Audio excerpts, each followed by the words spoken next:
क्व nirodho vimūḍhasya yah nirbandhaṃ karoti vai svārāmasyaiva dhīrasya sarvadā'sāvakṛtrimaḥ.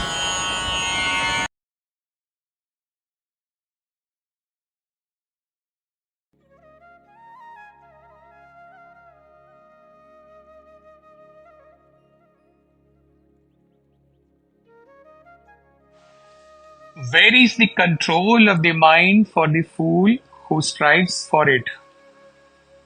To the wise one who delights in the self, it is indeed spontaneous and perennial. The essence of this verse has been spoken in more than 2 verses before.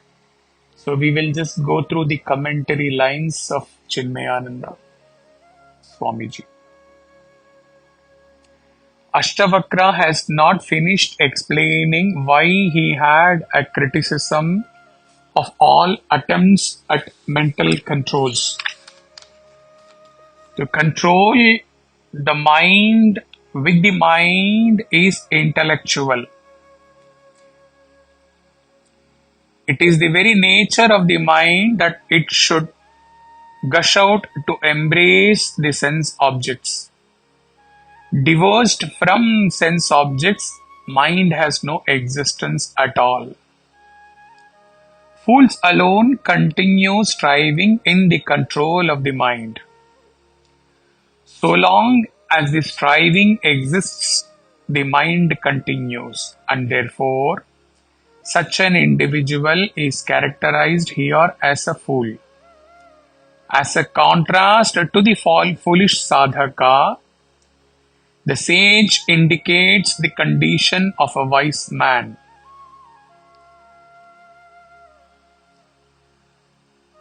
After controlling the mind from its wildest passions and lusts for the sense objects, with that relatively quietened mind, we must start our sincere meditations. Meditation quietens the mind, and his extremely becalmed mind should be finally ignored by the meditator when he leaves into the field of his spiritual, when he heaves into the field of his spiritual experience. One who delights in the self, to such an enlightened one, mental control is spontaneous and perennial.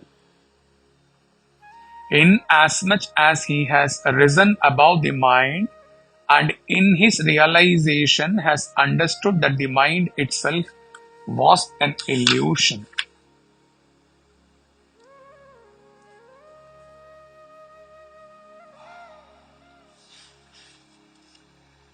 So, this verse talk would be a short one, because already few of you who have been contemplating regularly on the talks have contemplated on the essence of this verse.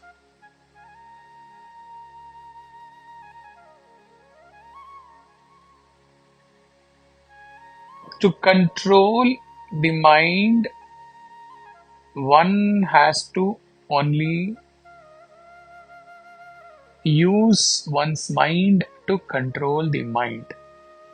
Appears to be contradictory,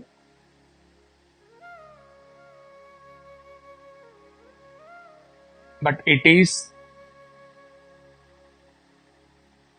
the mind which has to be exercised for moving from tamasic to rajasic and rajasic to sattvic. And here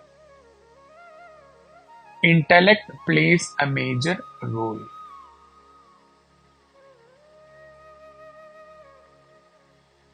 But one who is continuously and permanently engaging himself in controlling the mind, he is called a fool here, because at the early stage it is necessary to control the mind, to channelize one's mind towards in the chosen path in spirituality. However, as one evolves higher and higher,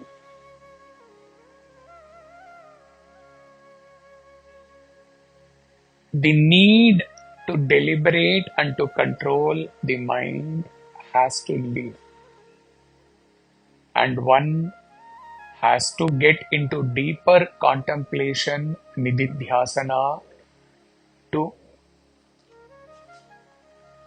merge with God, if it is in the path of devotion, or to get a glimpse of the self in the Vedantic path.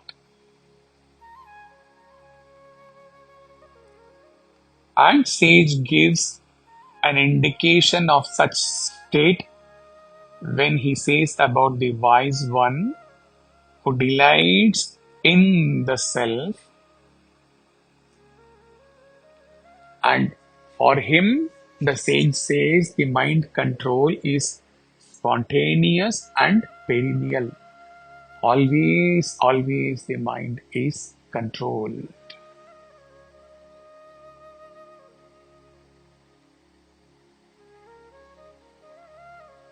The call is to take the spiritual path seriously, so that a stage should come when all deliberate efforts are left out, left behind, and one effortlessly glides to the goal, to the purpose of this spiritual path.